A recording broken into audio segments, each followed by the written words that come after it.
Hi,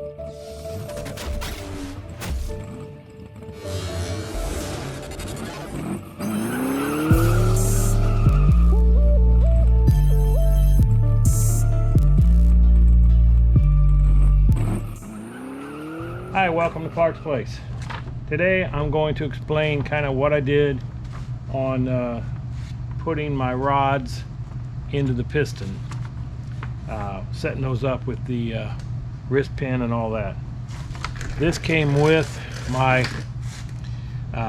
Keith Black pistons, which this is the Dodge, of course, Chrysler 440, and it has the quench area, which hopefully you can see that on here. They name a quench area, which is above the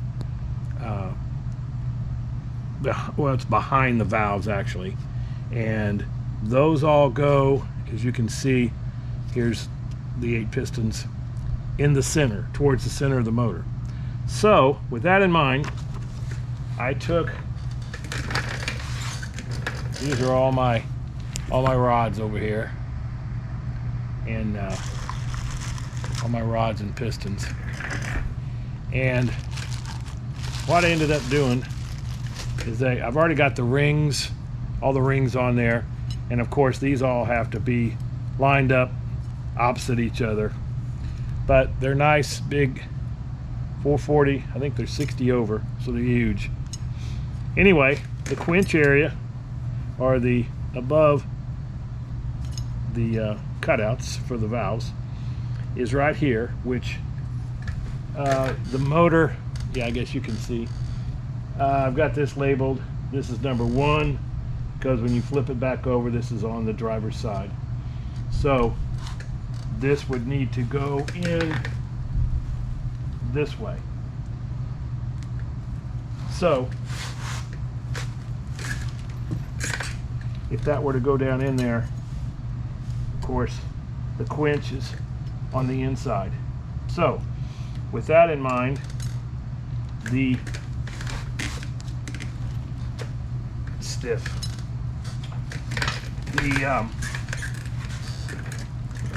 the rods have a thickened area.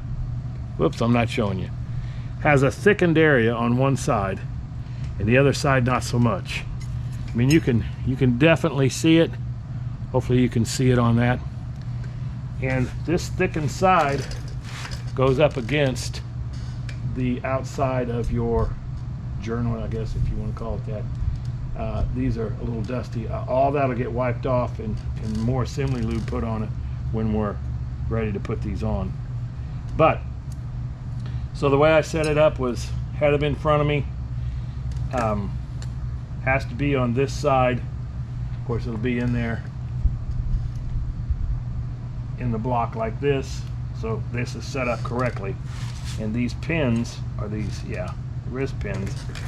They are so tight in there. I mean, they have lube on them. And I have the spiral locks in one end, so I can push that through and it's locked.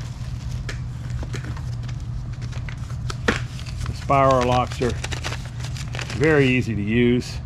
You pull them out like a spring and then you work them around. I think I've already had a video on that as well. But you take the way I ended up doing it is I just kind of had a system. I would lay this, I think I would put the quenched area in front of me, and all these piston, or all these rods from Keith Black, have all the numbers on the top. So to have it correct with the thickened side. So I just set them all this way. I put them all one way on the table in front of me, get the rod, make sure the numbers were up, then I didn't have to worry about it. Because when you go down one side, you don't change how you set these up, because it's the opposite when you put it in the other side.